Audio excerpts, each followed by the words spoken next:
I'm here with good friend Howie Skora, his hilarious playwright. We've featured him on the show before. He's written award-winning plays. He's got a new play, and here it is, Freud on Cocaine, a new comedy by Howie Skora. Trust me, I'm a doctor. I like that. So this is based on actual writings from Freud's cocaine papers. So Howie Skora, welcome back to the show. Good to see you. It's good to be here, Jimmy. So tell people where they can see this play right away, and then tell me about the play. Okay, so the play is at the White Fire Theater in the Valley, and it's running until September 4th. So there's some time. No, October 4th. Excuse me, thank you. October 4th. Okay. I think I would know my own dates. Appreciate that. When does it start? It starts tonight. Tonight's the opening night. Oh, fantastic. Yeah, we're sold out for tonight, but there are tickets for tomorrow. So okay, great. Yeah, so tell me what you found out about Freud. And go ahead. I researched this for like a year. So what blew me away, and like we've talked about this, is Freud was significantly influenced by Big Pharma.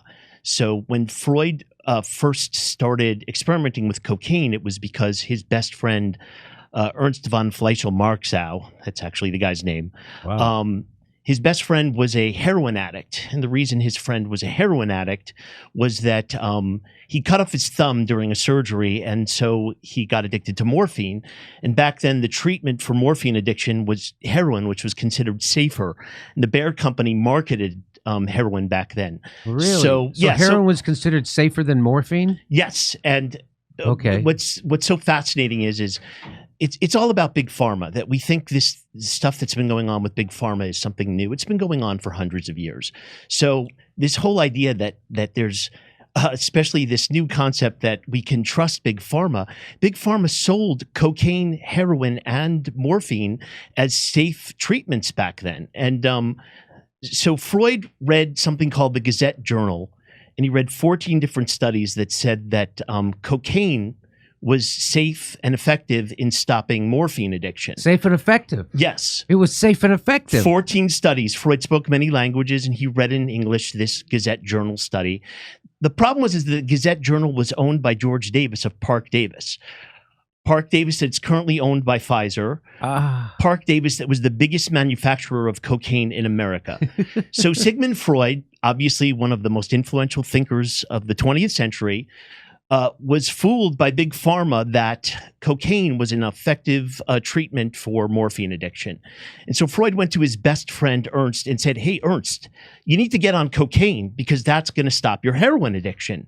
And so Freud inadvertently invented the speedball because, of course, his friend never got off the heroin and the morphine.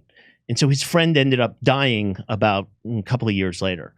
And his friend probably would have died anyway, but Freud unknowingly kind of suggested that he use cocaine. And then Freud got addicted to cocaine and was using it for a minimum of 10 years daily. And really? 10 years. And using it daily, at least a gram, did all of his writing on cocaine during that period. And back then men injected cocaine. They didn't snort it. Oh, no kidding. Yeah. So there was snorting of cocaine, but that was kind of marketed more as kind of a thing for women. And, so he was injecting liquid cocaine from Merck that he bought. And then he bought so much cocaine, him and his best friend, that Merck took notice. Emmanuel Merck took notice of how much cocaine these two guys were buying. So they went directly to Freud and his best friend and said, hey, we love the work you're doing. We want to give you unlimited product in exchange for you saying nice things about cocaine. So Freud was a spokesperson for cocaine. This is awesome. I can't wait to see this. I'm going to see this play. This is freaking awesome. So wait, it gets even weirder. I'm not even touching how weird this gets. So even though the drug companies kind of lied to Freud in why he got into cocaine, they kind of cleverly lied to the drug companies, and they said that so the drug companies never figured out that Ernst was the morphinist. So when Freud kind of claimed he had cured morphine addiction with cocaine, they just thought that his best friend was buying all this cocaine because he was a researcher. They never figured out that he was actually the drug addict. Really? Really? Okay, so then it gets even weirder because then what happens is Freud also starts working with the American drug company Park Davis because Park Davis's cocaine was considered to be shittier than Merck's. So Park Davis was trying to get their cocaine to be on the level of European cocaine.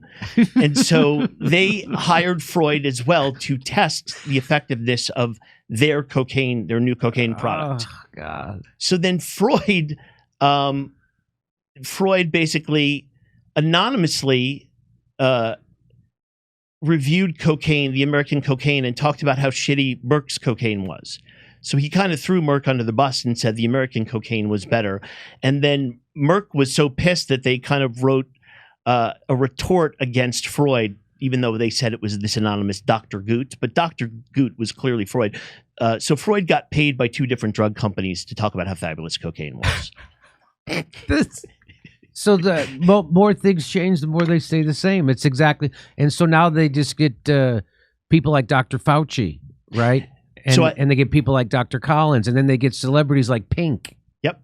So I put in the play that Freud says, I am the cocaine science. Ha! So That is awesome. It sounds so much better than Cocaine Bear. Sounds so much better. So I want to go even further about how crazy this story is. The second very bizarre thing that happened in the true story in the 10 years that Freud was doing was called the cocaine experiment, was that back then the treatment for women for hysteria was very, very weird. So Freud had this patient named Emma Eckstein, and he diagnosed her with hysteria and excessive menstruation. And he said the reason that she had excessive menstruation was that she engaged too much in the solitary vice, which is masturbation, that she masturbated too much. The solitary vice. The solitary vice. I never heard it referred to like that. Well, it was the late 1800s. So, but Freud wrote a paper on how masturbation was the root of all evil. He did? Yeah. Oh, yeah. Oh, Jesus. Okay. So what happened was to treat this woman's hysteria, he brought in another doctor, Dr. Wilhelm Fliess, and Freud and him operated on this woman to, quell her hysteria. And they did that with this theory that Fliess had, which is that the way to end hysteria is to cauterize the turbinate bone. Basically burn this woman's nose to stop her menstruation flow, because it's based on something called the nasogenital connection, which was a theory back then that the nose and the genitals are linked. And so if you burn the nose, you can sever the nasogenital connection. So they operated on this woman. They cauterized her nose, and they sealed her up with a gram of cocaine to end her depression. And well, that part sounds fun, but that was the surgery. So Freud and this other doctor were so coked out that they accidentally left 20 inches of bandage gauze up this woman's nose and didn't know that. So that starts going septic, and this woman, Freud had to do 2 more surgeries. On the 3rd surgery, he finally found the gauze they left in her nose, and they lost her pulse, and they almost killed this woman. And by the way, this is all in a letter that Freud wrote to Fliess, where Freud ran out of the surgery and his wife handed him a cognac because he was so, this isn't like something I'm guessing on. Like Freud, it's in Freud's own words. Okay. So once again, when people talk about trusting doctors, and I'm just, my point of this play is when people talk about trust the science, what's it going to look like 100 years from now? Because and what's weird is I'm a big fan of Sigmund Freud. That's what was so frustrating is I feel he contributed a lot to, he was one of the greatest thinkers. So this is basically about what he got wrong. But man, when he got it wrong, he got it wrong. He didn't mess around. Yeah, no, he was never boring. So first of all, just thank you for letting me kind of spew this insane story. But that's what this has been my life for the past year is researching all this stuff. Well, it sounds like there's going to be a lot of laughs. Well, that's the thing is right. In other hands, I'm sure this would be a drama, but it's so fucking insane. It's insane. Yeah. Like kind of like COVID policy. Yeah, exactly. But it's so funny because if I would have made any of this up, people would be like, fuck you. Yeah. Like, what do you, the truth is so much stranger than fiction. And so here we are again. Even Freud was captured by Big Pharma, and he was paid to push cocaine in the name of science. He said it was one of the treasures of the physician. And of course, now we know better, right? Yes. Yes. And when did they stop? When did cocaine not become okay anymore? I think in the late 1900s, but once again, back then it was in French. It was in a French wine. It was in Coca-Cola. It was in Coca-Cola. Mm-hmm. Yeah, and then heroin was marketed as a cough syrup back then. Oh, no kidding. And what other? Yeah, but that's what I'm saying is just like these drug companies.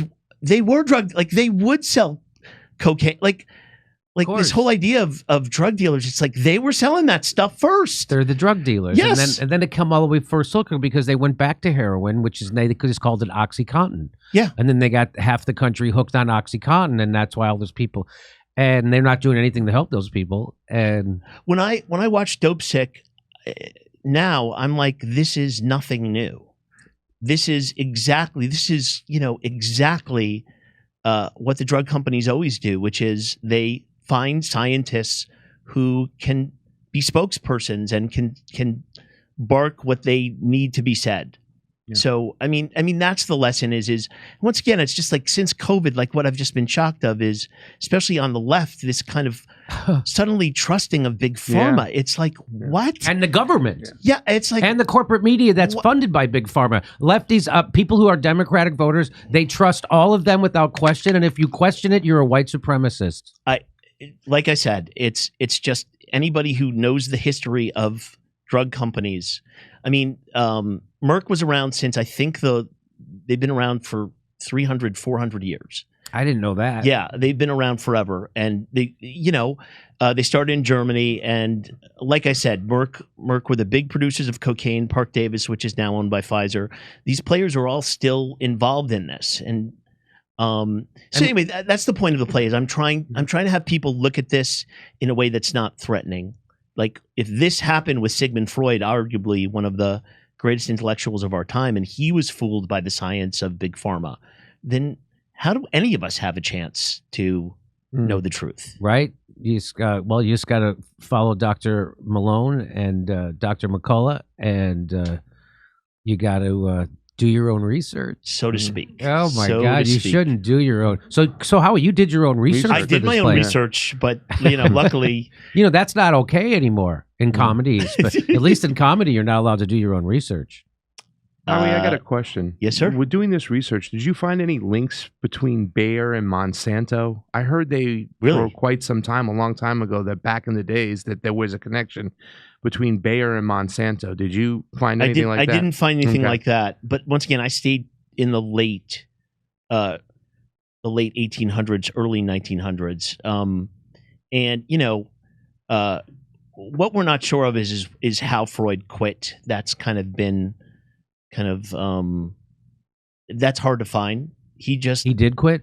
He did quit, but what's weird is in the interpretation of dreams, his book about dreams, which was, we've talked about Jung. Yes. So what's fascinating is when you psychoanalyze Freud, his most famous dream is called Irma's injection dream. And in the dream, which we act out in the play, Freud is at a party. It's his wife's birthday, and he injects a woman with a syringe, and it's the woman whose face he destroyed. He destroyed.